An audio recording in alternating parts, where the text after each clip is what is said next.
नमस्कार दोस्तों, मेरा नाम है Ashish Rathore. Indian rail dynamics channel में आपका स्वागत है। अगर आज आप मेरे चैनल पर नए आए हैं, कंटेंट पसंद आए तो सब्सक्राइब करना मत भूलिएगा। दोस्तों, देश में अभी खत्म हुए हैं लोकसभा चुनाव और उनके रिजल्ट 4 जून को आ चुके हैं, जिसमें स्पष्ट बहुमत किसी भी एक सिंगल पार्टी को नहीं मिला है। लेकिन रूलिंग गवर्नमेंट जो है वो एनडीए की अभी तक जो चल रही थी, उसको अगर एनडीए के अलायंस को देखा जाए तो उनको एक बहुत अच्छा बहुमत मिल चुका है, जो कि बहुमत के आंकड़े के वो बहुत ऊपर है। तो मोस्ट प्रोबेबली नरेंद्र मोदी जी अपनी सरकार दोबारा बनाने जा रहे हैं। 8 जून के आसपास वो शपथ ले सकते हैं। तो ये सब चीज़ें अभी घटित हुई हैं दोस्तों। और कल मैंने एक वीडियो बनाई थी बुलेट ट्रेन के ऊपर, तो बहुत से लोग पूछ रहे थे कि आप लोग पार्टी का सपोर्ट कर रहे हैं, आप लोग ये हैं, आप वो हैं। तो ये सब जो चीज़ें चल रही हैं दोस्तों, ये इसलिए भी चल रही हैं क्योंकि देखिए, बहुत से लोग नहीं चाहते कि करंट गवर्नमेंट आए और बहुत से लोग चाहते करंट गवर्नमेंट आए। तो ये सब चीज़ें तो होती ही हैं।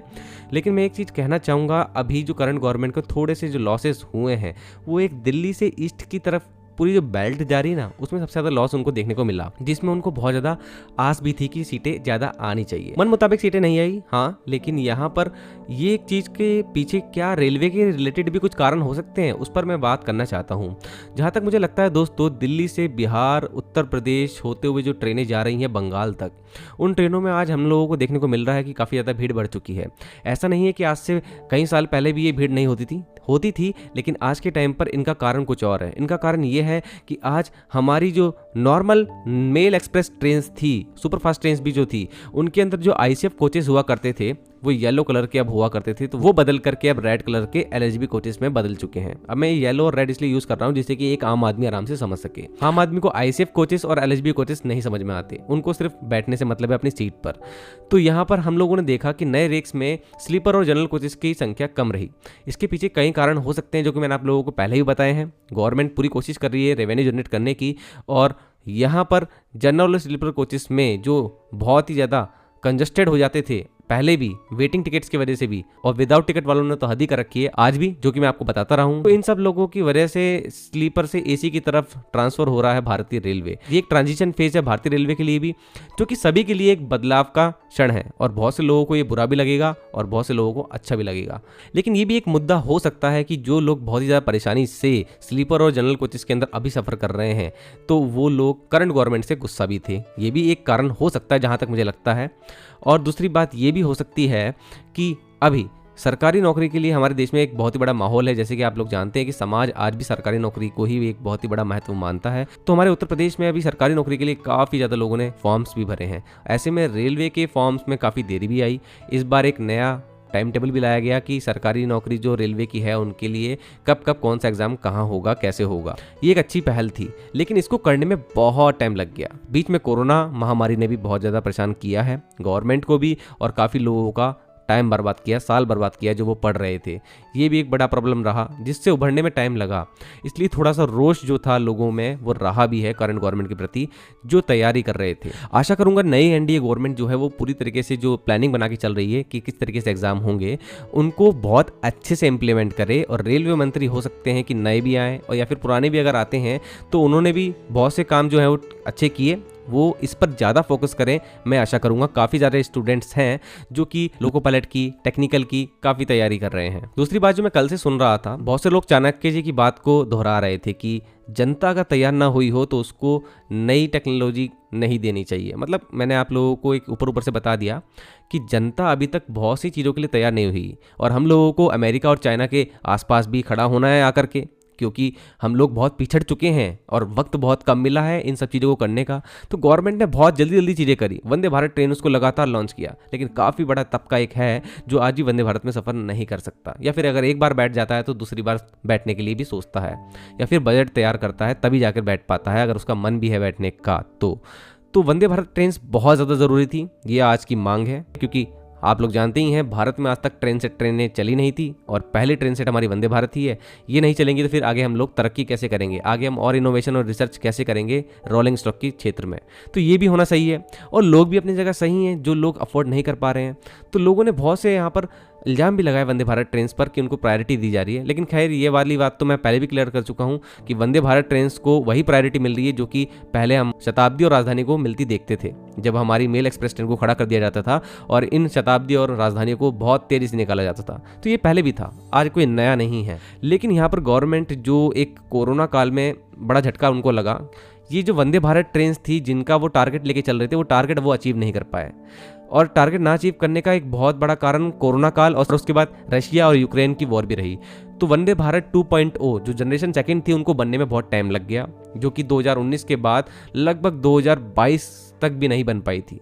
2023 में हम लोगों ने ढंग से प्रोडक्शन होता देखा और फिर जाके लॉन्च हुई हमारी वंदे भारत ट्रेन। तो यहाँ पर गवर्नमेंट की भी मैं ज़्यादा बड़ी गलती नहीं कहूँगा, क्योंकि एक टाइम ही ऐसा चल रहा था, पूरी तरीके से अंतर्राष्ट्रीय इशू बहुत ज़्यादा बढ़ गए थे, कमोडिटी के प्राइस बहुत बढ़ गए थे। लेकिन ऐसे में वंदे भारत ट्रेन तैयार करना ये भी एक अच्छी पहल लगी मुझे, जो कि सही करा गवर्नमेंट ने, और लोगों को भी ये बात थोड़ी समझनी चाहिए। दूसरी बात ये है कि लोगों को चाहिए अनरिजर्व ट्रेन आज के टाइम पर, जहाँ तक मुझे भीड़ देख करके लगता है, क्योंकि बहुत ज़्यादा बिना टिकट वाले लोग जो चढ़ रहे हैं। तो एक पूरी प्लानिंग में थोड़ा सा देरी भी हो गई। अगर वंदे भारत ट्रेन के साथ में ही हम लोग अमृत भारत ट्रेन को बहुत पहले ही प्लान कर चुके होते और पहले ही भाप लिया होता कि हाँ एक बड़ा तबका है, उसको पहले हम लोगों को सुविधा देनी चाहिए, तो वंदे भारत ट्रेन के साथ में अमृत भारत ट्रेन का प्रोडक्शन बहुत तेज़ी से बढ़ाया जा सकता था। 2021-22 में ही इसको प्लान कर लेना चाहिए था, लेकिन इसमें काफ़ी टाइम लगा। और एक बात और, RCF MCF जैसी फैक्ट्रीज़ की जो बात पहले की थी रेल मंत्री जी ने, इन फैक्ट्रीज़ में प्रोडक्शन बहुत टाइम तक हुआ ही नहीं, लेकिन बातें बहुत पहले कर दी गई थी।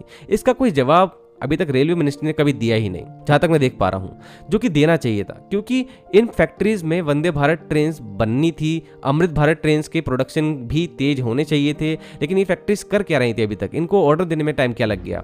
क्या ब्यूरोक्रेसी इसमें बीच में आई है? क्या फाइलें ऊपर तक जाने में टाइम लगा है? ये सब चीज़ें अभी तक साफ नहीं हो पाई हैं।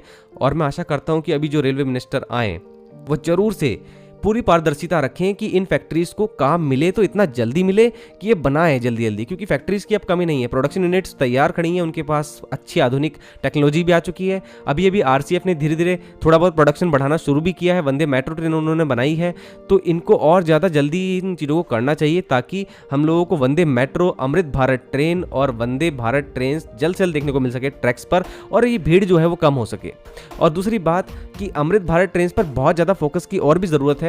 वैसे तो पहले लोग इसके खिलाफ भी थे कि अब हम लोग पीछे नहीं जा सकते समय में, लेकिन आज भी मैं कह रहा हूं कि दोस्तों अभी भी एक बड़ा तबका है जिसको ज़रूरत है अमृत भारत ट्रेन की, इसलिए अमृत भारत ट्रेन का चलना ज़रूरी है और इनकी संख्या बढ़ाई जानी चाहिए। तो 50 अमृत भारत ट्रेन की जो बात हुई थी, अभी तक उसके प्रोडक्शन की कोई बातें सामने नहीं आई हैं।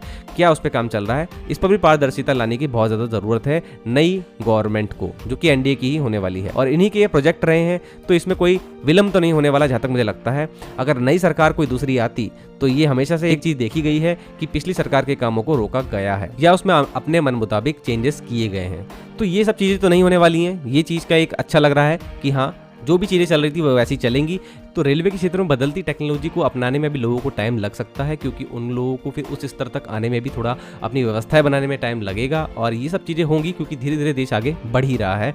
और ऐसे में मैं आप लोगों को एक चीज़ और बताना चाहता हूँ, हमारा देश एक बहुत ही ज़्यादा मोस्ट पॉपुलेटेड कंट्री बन चुका है पूरी दुनिया की, और हर किसी को सरकारी नौकरी देना, हर किसी की इच्छाओं को फुलफिल करना पॉसिबल नहीं है। ये बात तो हर किसी को समझना पड़ेगी। और जैसे कि गवर्नमेंट ने डिसाइड किया था कि 3000 ट्रेनें अभी आगे आनी चाहिए भविष्य में, नहीं तभी हम लोग 1000 करोड़ लोग जो सफ़र करेंगे सालाना भारतीय रेलवे में, जो एक टारगेट अभी लेके चल रही है सरकार कि ऐसा हो सकता है, तो इसलिए ट्रेनें बढ़ाना पड़ेंगी। तो इस पर काम करना बहुत ज़रूरी है। नई सरकार आगे आकर के ये काम ज़रूर से अच्छे से जल्दी से करे।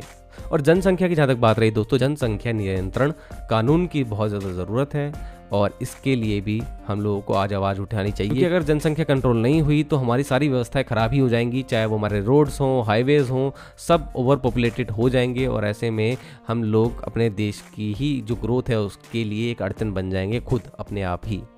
तो दोस्तों आप लोगों का क्या कहना है कमेंट सेक्शन में आज ज़रूर से बताना अपनी राय। आज के लिए इतना ही। वंदे मातरम, भारत माता की जय।